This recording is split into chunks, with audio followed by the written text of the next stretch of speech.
ให้ยังเฮ้ยอย่าให้เลยใจเย็นนิ่งนิ่งอย่าขยับ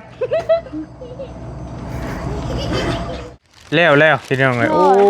ยเสร็จสมบูรณ์เพิ่นมอบเงินมานี่บ่ล่ะจ่ายเงินหรอบ่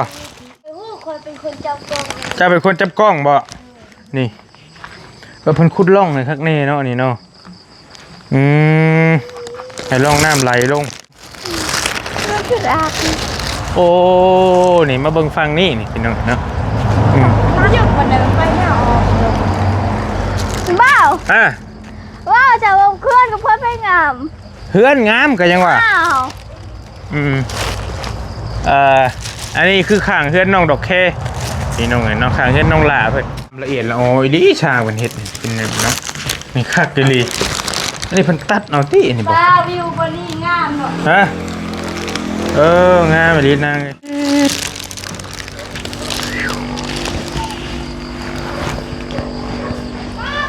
สบายดีเด้อสบายดีเด้อ FC ผู้ใหญ่ใจดีเบิดทุกทานมื้อวันที่17สิฮอดนี้ตรงกับมื้อวันพุธพุธเป็นมื้องามยามดีมื้อขึ้นเฮือนใหม่น้องใจดีเพื่อนลูกทักทายสบายดีเด้อพี่น้องได้สบายดีกันตอนแรงๆเนาะบรรยากาศอยู่หิมพูอากาศดีเหลือเกินเนาะพี่น้องเนาะบรรยากาศตอนแรงๆบอลลี่เข้ามายามเบิ่งน้องสาวก่อนเฮือนน้องจะดีบ่ฮู้ว่าเฮือนซ่านเพิ่นไปฮอดไสจังใดแล้วก็น่าสิแล้วเลยที่เบิ่งทรงนี่พี่น้องเพราะว่าเมื่อวานนี่ก็บอลลี่บ่ได้เข้ามาเมื่อวานนี่ก็บ่ได้มาเลยพี่น้องเนาะปกติก็มีโอกาสก็สิมาเรื่อยๆอยู่ดอกมาอัปเดตให้พี่ให้น้องเบิ่งพี่น้องเนาะก็หลายคนกำลังติดตามแล้วก็ให้ความสนใจน้องเพิ่นค่อนข้างหลายมาเมื่อก่อนก็ว่าป่วยก็ทึกนึกน้องว่าซั่นเนาะมามื้อนี้คือสิแล้วเบิ่งทรงนี่แล้วบ่น้องล่ะแล้วเพิ่นจะดีให้ได้โอเคแล้วมื้อนี้เลยเอาเลยไว้ดีดอนี่มาพันนั่งกอดปอดอยู่ผู้เดียวสวัสดีคือมานั่งอยู่นี่มันห่มเนาะพี่น้องเอ้ยมาคามนี่เป็นเรื่องเป็นดอกเบิดละได้เข้าไปยามเฮือนน้องเพิ่นก่อนเป็นนี่ดังจะดีเพิ่นจ่ายเงินจ่ายทองแล้วบ่นางเรียบร้อยเลยโอ้ my god หาแต่มือขึ้นแล้วสินะบัดนี้มื้อวันพุธขึ้นก็ได้ล่ะเอาล่ะวันพุธมื้ออื่นน่าจะดีสิปัดกวดเฮือนล่ะมั้งมื้ออื่นนี่ปัดกวดเฮือนเอาเลยมื้ออื่นนี่ปัดกวดเช็ดถูว้าวเดี๋ยวสิได้แจ้ง FC เลยซั่นน่ะมื้อนี้วันอาทิตย์เห็นเนาะเหลือ2มื้อเป็นตอนแรกวันอาทิตย์เหลืออีก2มื้อบ่พอล้างมือนี่คักลิ้นน้ำประปาแพงบ่นางเดือนนึงมื้อนั้นเราเก็บไป 16,000 กีบ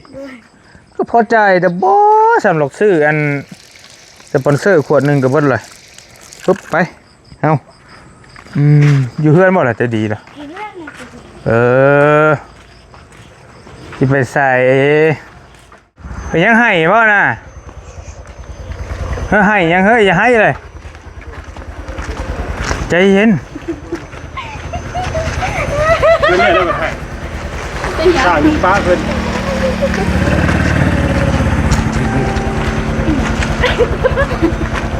ให้บ่โอ้ยเนาะไปแล้วตกใจเอาแล้วบ่ลุงโดยจะออกแล้วโอเคเอาเพื่อนก่อนเด้อเดี๋ยวตามไปเจ้าจะ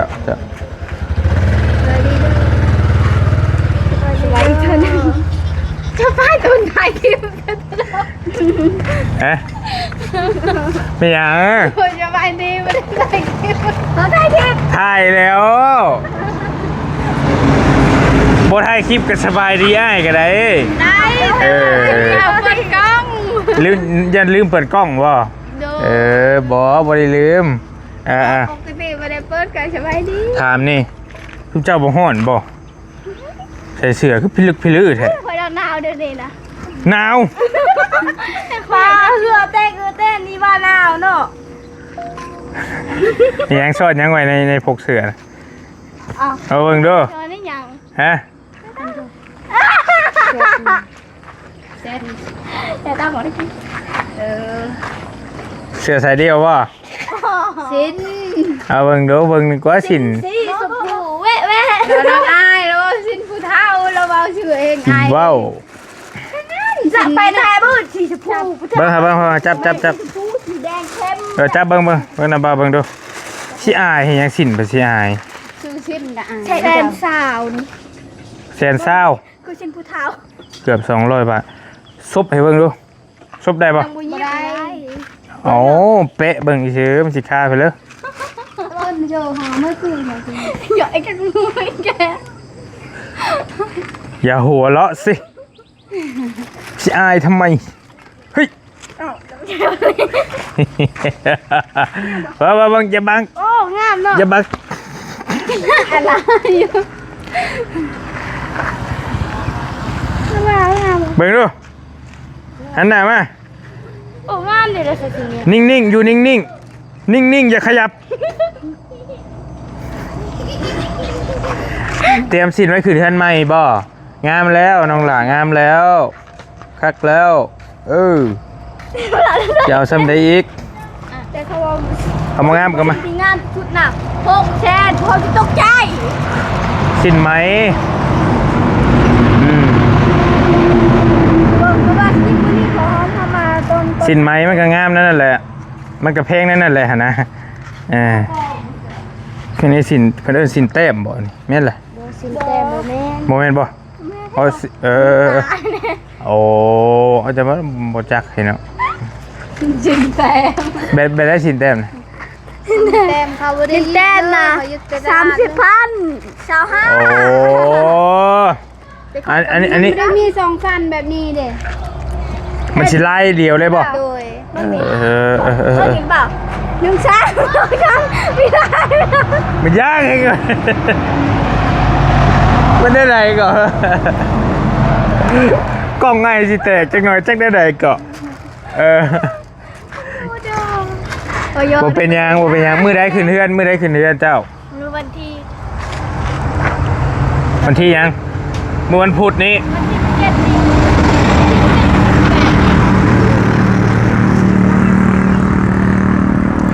มื้อนี้เป็นวันอาทิตย์ วันพุธ วันที่17แม่นแล้ววันที่17โอ้อีก2มื้อไปน้ำกันมาแต่ชายแดนน้ำกันบ่ เราไปกับเลี้ยงกับกงมีบอก จะมีเลยนะนี่แล้วว่าสินนะฮะไปขึ้นเฮือนนี่ได้ใส่อยู่บ่ล่ะ เราไปแค่โมซินกับมือนี่นะเขาซื้อซินกับคอยซินแม่แขว เอาสินแม่เจ้าคอยหากระซื้อคือกันได้นี่ซินเราน่ะซินคืนแรกน่ะคือซินคอยเลยเฮ็ดบอลแล้วว่าเฮ็ดงูน้ำทางน่ะรถเยียบน่ะสีเรื่องเขียวแบบคือเซนน่ะซินเขาเลยป้าคอยว่าคอยไม่อยากใส่เลย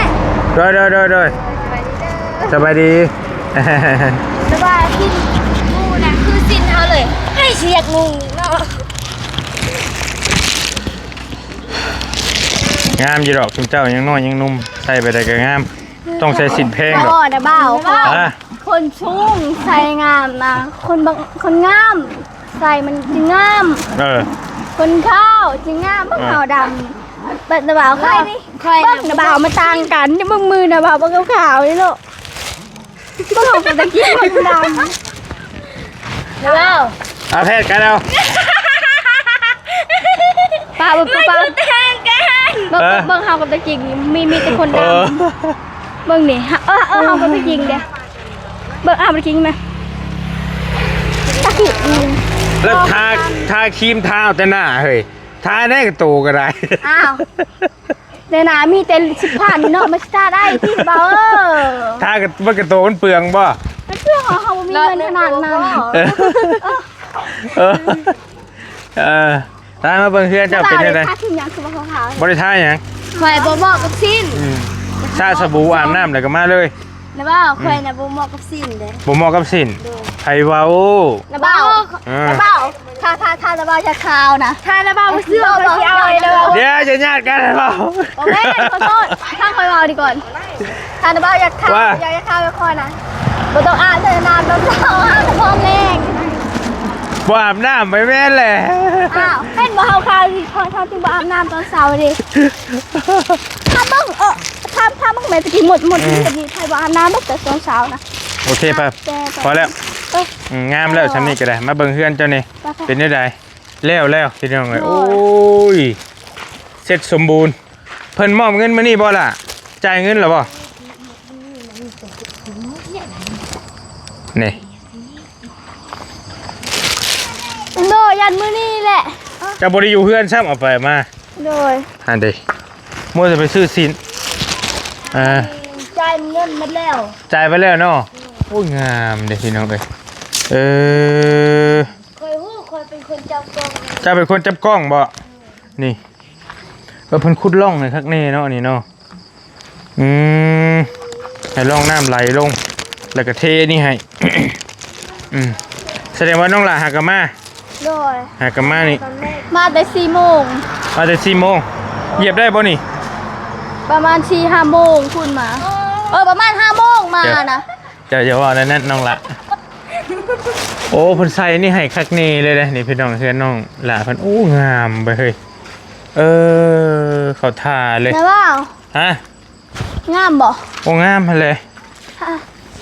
เพื่อนนี่เข้ากับตะกี้ไผงาม เพื่อนแล้วงาม อ้าวนะบ่าวว่ายังนะ ฮะเพื่อน เดี๋ยวพานาบ่าวหัวลายไว้เบิ่งเดี๋ยวเบิ่งเพื่อนงามก่อนโอ้งามเด้พี่น้อง บ่ เนาะ เพื่อนบ่ได้งามเฮานี่ แจ็คในใดเกาะเบิ่ง คือรัก โอ้นี่มาเบิ่งฟังนี่พี่น้องเนาะ หยุดวันเดินไปเนี่ยออก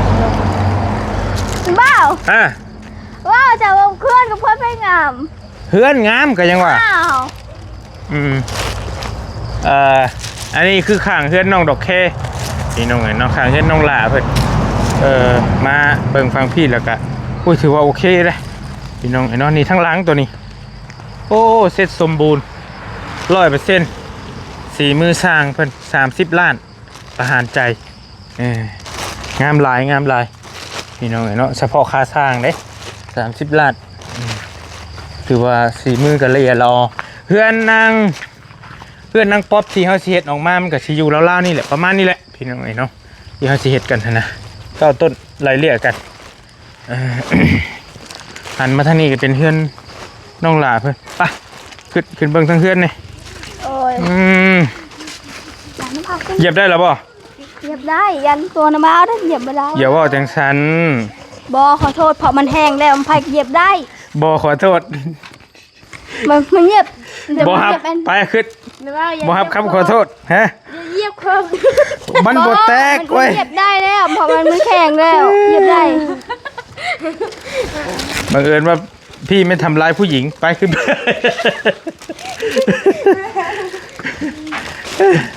ก็บอกให้นะเบาหัวเลยเจ้าเนี่ยพอแล้วโอ้งามเลยพี่น้องเนาะคัก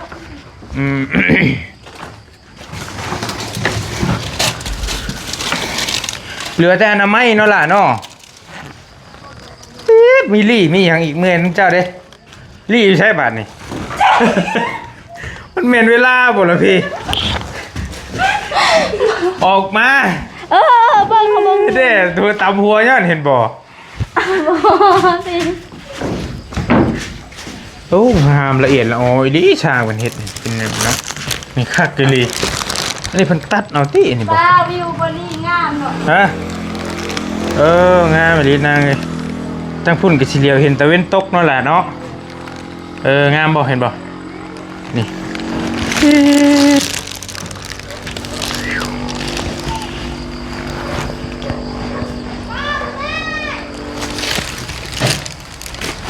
โอเคป้าก่อนสินจะหน่อยลูกป้าไว้ก่อน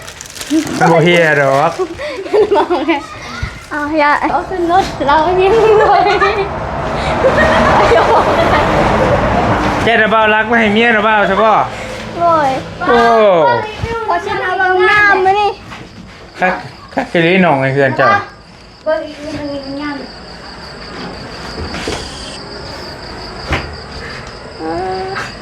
โอ้ผู้งามเนาะ งามอาทิตย์หรือว่างามคน บ่วิวนี่แหละงาม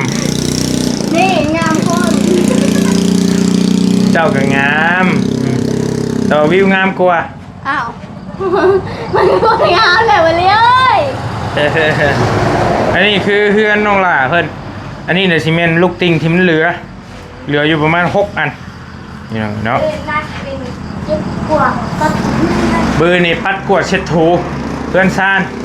โดย มือฮื้อนี่มันเตรียม โดย มือฮื้อนี่มันเตรียม เมียปลาเต่าซื้อใหญ่ มือวันจันทร์ แม่โดย มือวันคานน่ะเตรียม โดย เตรียมนะอย่างนะกินเตรียมมีงานมีตู้อยู่ข้างในบอก มีตู้บ่มีเงินต้องมา บ่เมาเด้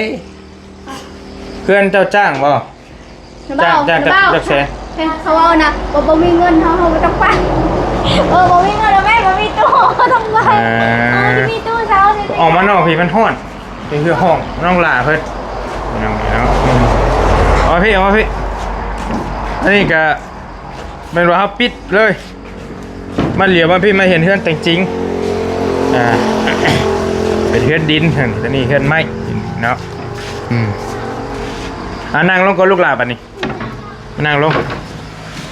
นั่งได้ป่ะเพื่อนป่ะ นั่งได้ โอ้บ่เห็นเลี้ยงเนาะเลี้ยงนี่ใส่ป่ะ เดือนนะ ปึ๊บถือว่าโอเคเนาะนางเนาะบัดนี้เนาะ โดย เดือนซานล้านเป็นก็โอ้ยยินดีน้ำแหละน้ำบ่าว น้ำบ่าวย้ายแล้วเขายอมนะ ฮะ ย้ายแล้วเขายอมเด้อ เรื่องหยังล่ะ เขายอมเมื่อกี้เลยย้าย หยอกเรื่องหยัง อ้าวเขายอมกันเมื่อกี้เลย โอ้ยน้ำบ่าวบ่มีคนใจหายแบบนั้น กะว้าว จะฮู้จักน้ำบ่าวน้อยไปแล้วเบัดใจดีน้ำบ่าวนี่ได้เรื่องใจดีนะ กะอยากว้าว มีหยังจะบ่ได้ว่าหยังผิดได้เลย เขายอมเลยเขายอมเลย เห็นไหมว่าหยอกดอกนั่นแหละ ดูโมเมนต์เขาความจริงเลย บอกแค่นั้นมีคนหยอกค่ะนะใครก็บ่มีคนหยอกน้ำเบา หยอกม่วน น้ำเบาบ่ฮะสิให้เฮ็ดหยัง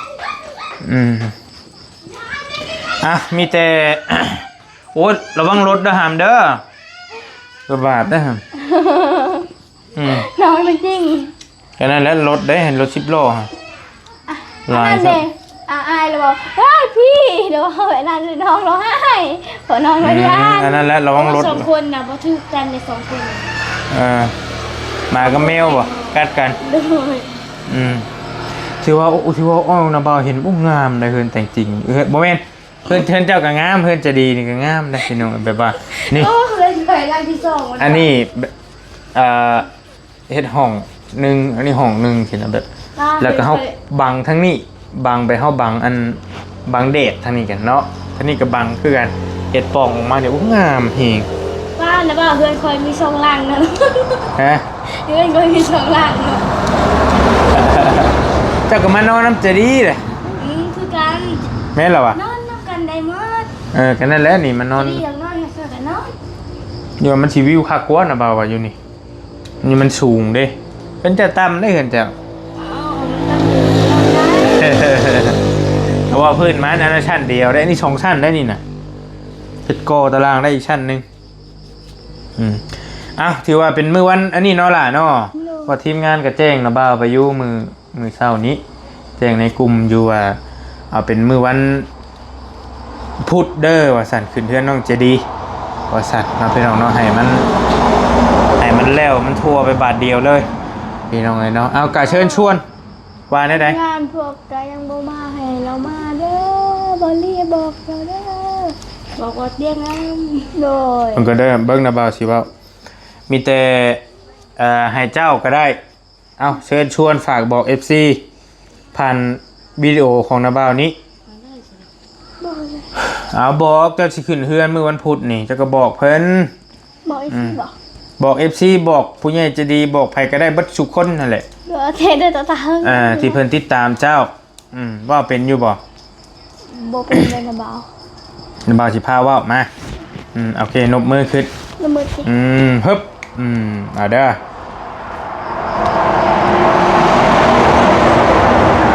เห็นรถไปก่อนสบายดีเด้อ สบายดีเด้อ FC FC ผู้ใหญ่ใจดี ผู้ใหญ่ใจดี เบิดทุกทาน หมดทุกทาน มื้อวันที่ มื้อวันที่ 17 17 สิฮอดนี้ สิฮอดนี้ ตรงกับมื้อวันพุธ ตรงกับมื้อวันพุธ เป็นมื้องามยามดี เป็นมื้องามยามดี มื้อขึ้นเฮือนใหม่ มือขึ้นเพื่อนใหม่ น้องใจดี เพื่อนลูก ใจดี ใจดี ขอเชิญชวน ขอเชิญชวน ผู้ใหญ่ใจดี ผู้ใหญ่ใจดี และ FC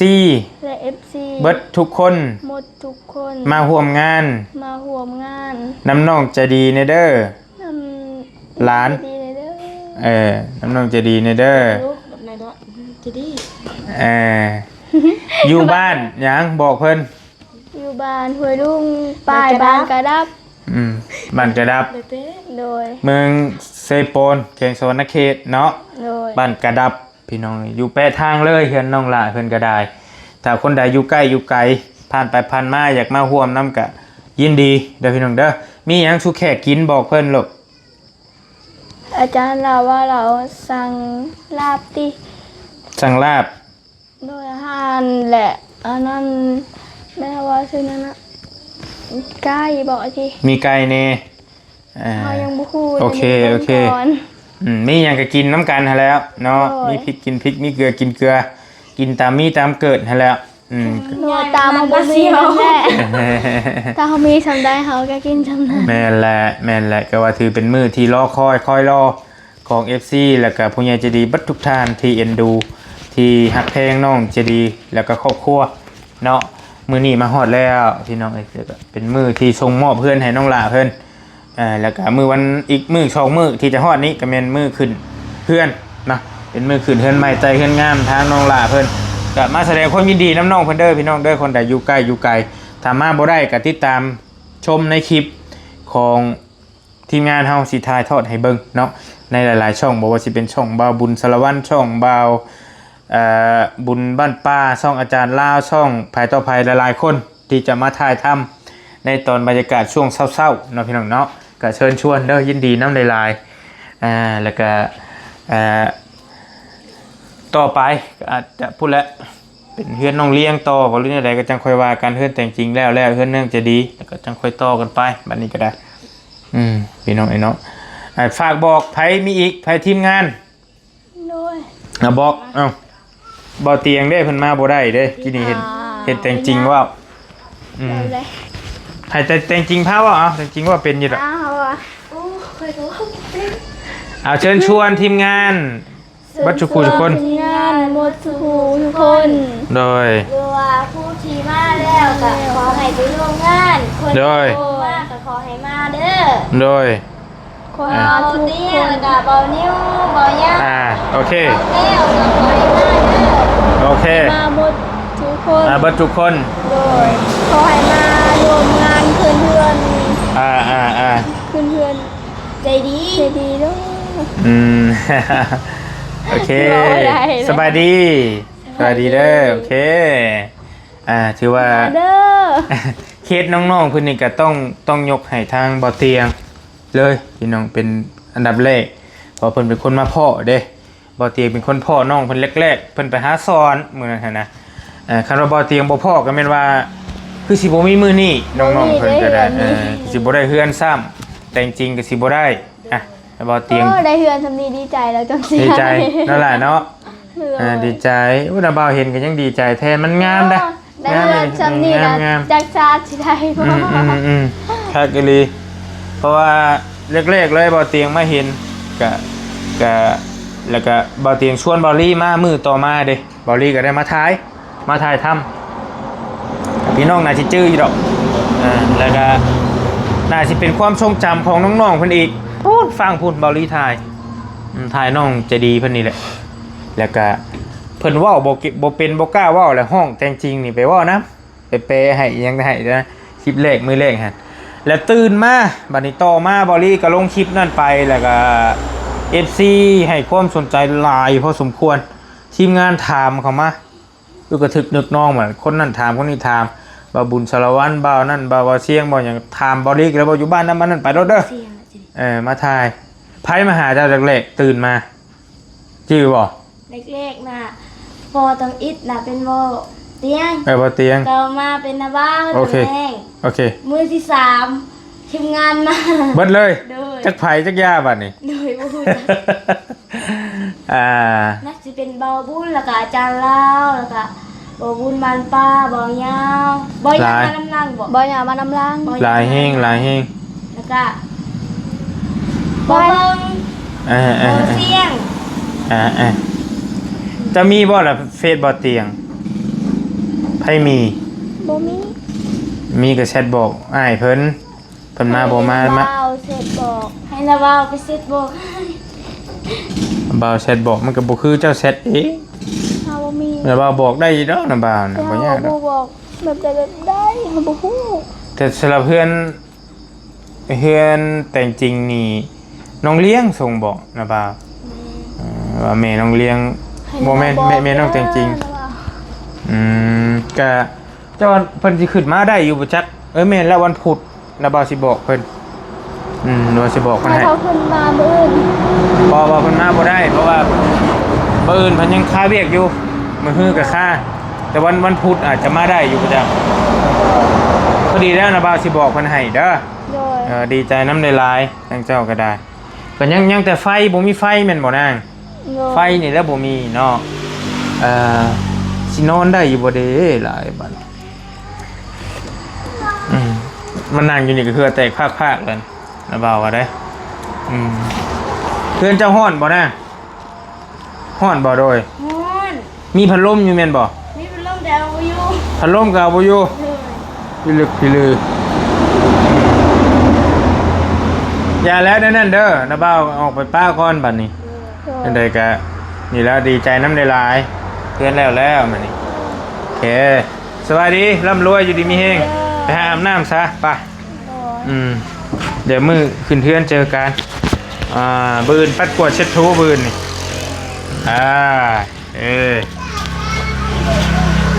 ถ้าจะลืมชิ้นไหนแล้วบ่ลอยได้เอามื่อฝากในบ้านได้เอาไปฝากนี่โย่เปล่าฮะมันนั่นบอกฮะชื่อว่าจะได้ก่อนสวัสดีได้เด้อ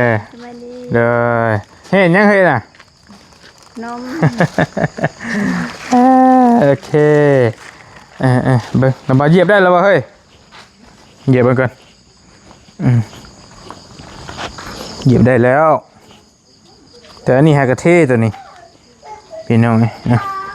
มีใจเฮือนน้องล่ะพนี่แบบว่าย่านแต่มันใกล้ตัวนี้แหละพี่น้องใกล้แบบเฮาย่านนี่เห็นบ่อันนี้เลยกรณีฝนตกมาลายๆป้อเสียงเฮงนี่มันสิเซาะเข่าเลยต้องหาแนวมาเทกันไว้อันตรายแท้ๆฮอดแท้ๆจังใดก็ฮอดอันนี้หลายปีไปนี่เจือนเนาะเจือนแท้ๆเอ้ยต้องหาปูนมาเทไว้ถ้าชั้นแล้วบ่ได้เป็นโศกเขาเลยน้อยเดียวนึงเห็นบ่หาไม้มาตีแบบแล้วก็เทไว้นี่ได้อยู่ก็สั้นแล้วเจือนเบิดเลยมันนูนเลยเฮ็ดหยังกินแรงถามเบิดคู่คนนั่นแหละเห็นถือพักบ่โอเคไปก่อนครับกันเด้อโดยโอเคนี่ยังไงทางนี้ได้อยู่เป็นเห็ดคองยังไกลนี่นะทางนี้จอยหิมหันจ่อเฮงเป็นน้องหลาเพิ่นโอเคอยู่ดีมีเฮงมีแต่ฝากเนาะพ่อแม่พี่น้องบัดทุกทานบัดสุขุทุกคนมื้อวันพุธที่จะฮอดนี้เป็นมื้องามยามดีมื้อขึ้นเฮือนใหม่ไต่เฮือนงามน้องหลาเพิ่นน้องจะดีก็เป็นมื้อที่หลายคนคอยรอคอยเนาะฝากมาแสดงความยินดีน้ำน้องเพิ่นเด้อพี่น้องเด้อบ๊ายบายแนวใดก็ได้โดย